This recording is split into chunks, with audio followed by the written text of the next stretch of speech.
This is a story that just happened of a true Minnesota giant that we call Bill's buck.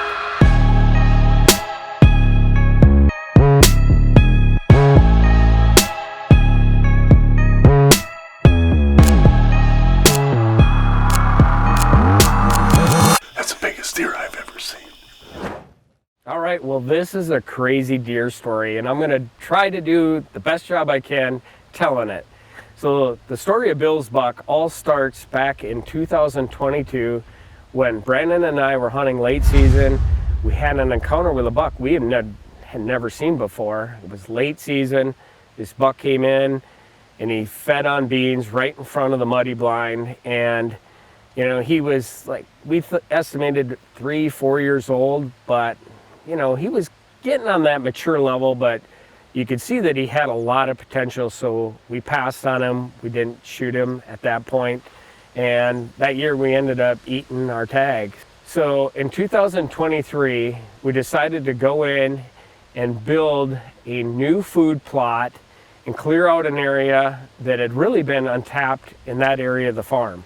There was just a big bedding area and a big valley system with south-facing ridges, and we just felt that that part of the farm was not being utilized properly, and it just wasn't set up for what we wanted to do. So we went in there, we cleared this area out, and we made about a half-acre food plot in the interior part of the woods. There's a big pine thicket, and we cleared it out. We built a pond right in the center of that food plot, and we felt that, you know, with the plot and being real close to the bedding area and that south-facing ridges, that we felt that we could pull them easily into that plot before they went out to the big ag fields that were, you know, to the north of that plot. So it was going to be kind of a test area because we'd never had a plot in that part of the farm before.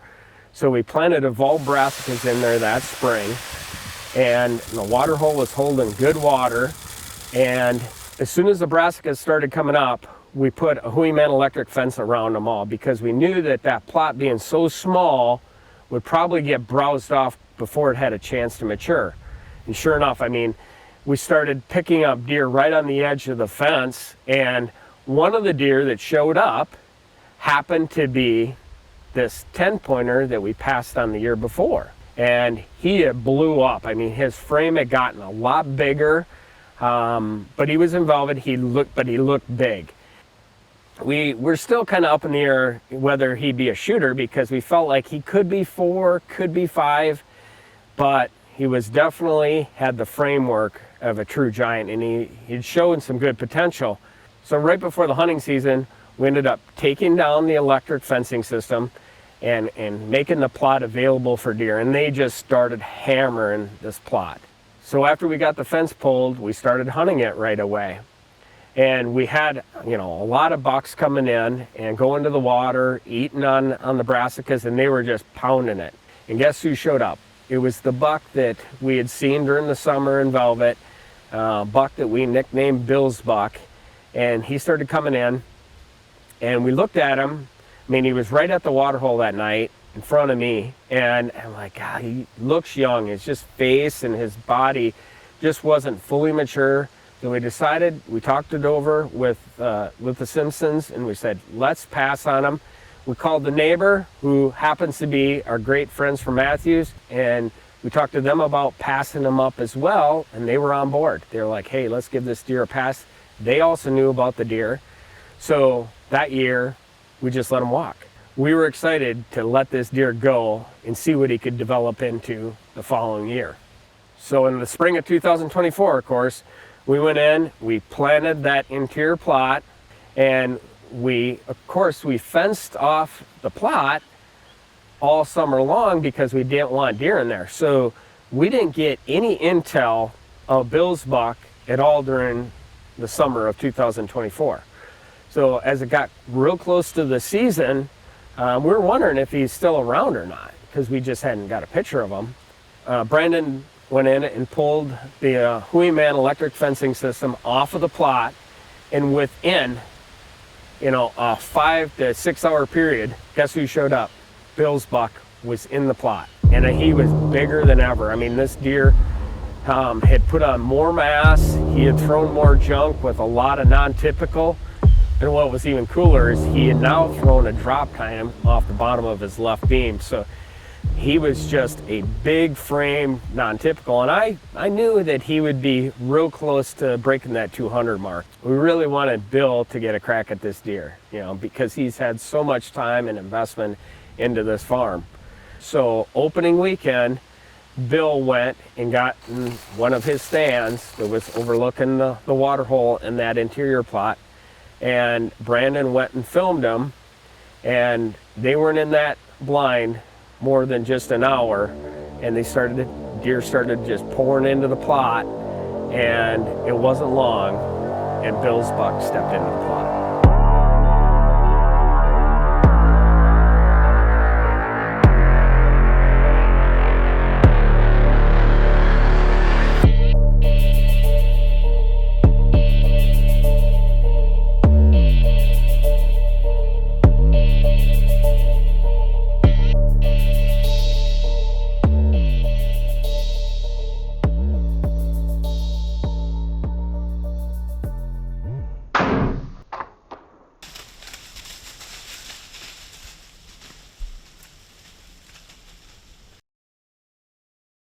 So you all seen the shot, right? Okay, Bill hit the buck high, and Brandon knew it because they had video. They watched it back. They're like, it's a little high, but nevertheless, they decided to give him some time, and they went looking for the deer the following morning, and they tracked the deer all the way down into a big valley, and Brandon ended up jumping him. And Brandon said he just jumped up and took off, and he said he was perfectly healthy looking, right? I mean, it happens. If you're an archer, everybody can relate, right? So our fingers were crossed that, you know, we were gonna start seeing Bill's buck again, knowing that he probably would survive that initial hit. And it turns out it didn't take only about a week, and guess who shows back up at the water hole and in the food plot? It's Bill's buck, and he's alive and perfectly healthy looking, and you can just see where he'd nicked him on the top there above the lungs but below the spine. And you know, he didn't look like he was losing any weight, looked perfectly healthy. Sure enough, he started coming in, and we told Bill, hey, you need to get down here and start hunting this deer again. So that's what happened. Bill comes down, he goes and sits there by himself without a camera, and guess who shows up? Comes into the water hole, and this time Bill lets him get in to the water, and then he starts to turn and back out, and Bill shoots him. He knew that he had hit him back a little bit, so he called us and he said, hey, I made the shot. I think it's a good shot, but I think we should be a little bit patient. And we discussed it. We're like, yeah, let's let him go. So we all went down, Carson, Brandon, and I, and we met Bill down there and his wife Karen, and we got down there and we started just grid searching in the entire area, because we had a rainstorm that came in the night before and washed all the blood away. And it wasn't long, and we heard some crows, and we went down there, and sure enough, there's Bill's buck laying there. Oh, he's a beauty. Oh my God. Bill, congrats. Thank you. Thank you. I'm proud of you, man. You got her done. Oh man. Get up there and get your hands on him. Look at that. Huh? It's a whopper. What a beauty. What a beauty. Oh yeah. Oh yeah. Yeah, baby. Oh, that's a beautiful deer, huh? Look at that downtime. Oh my God, what a deer, huh? What a deer. That's a deer of a lifetime there, isn't it? I gotta say, when I walked up to him, I was like, holy smokes. I mean, he got bigger. It's one of them pleasant surprises, right? He's laying there, and the coyotes that got on him during the night found him before we did, but it was so cool to have that buck in your hands, a buck that we had a lot of input on getting to that size, right? And man, we celebrated and had, you know, that little time period in my life I'll never forget, because, you know, that's what it's all about. It's just that elation and that feeling of, oh my gosh, we finally got him. And of course, with that first encounter and hitting him high and being in such a low point, and all of a sudden now to have that kind of deer in your hands, I mean, just unbelievable. And so we got him back to camp, and of course, right away had to put the tape on him. And when we taped him, Carson was doing all the math, and he kind of looked at me. He's like, "This deer is big," you know. And he turned out to be 207 and 6/8, just a stud of a deer. Just goes to show you, Minnesota still has big deer, and you can grow them here. But a great ending to a story that we call Bill's Buck.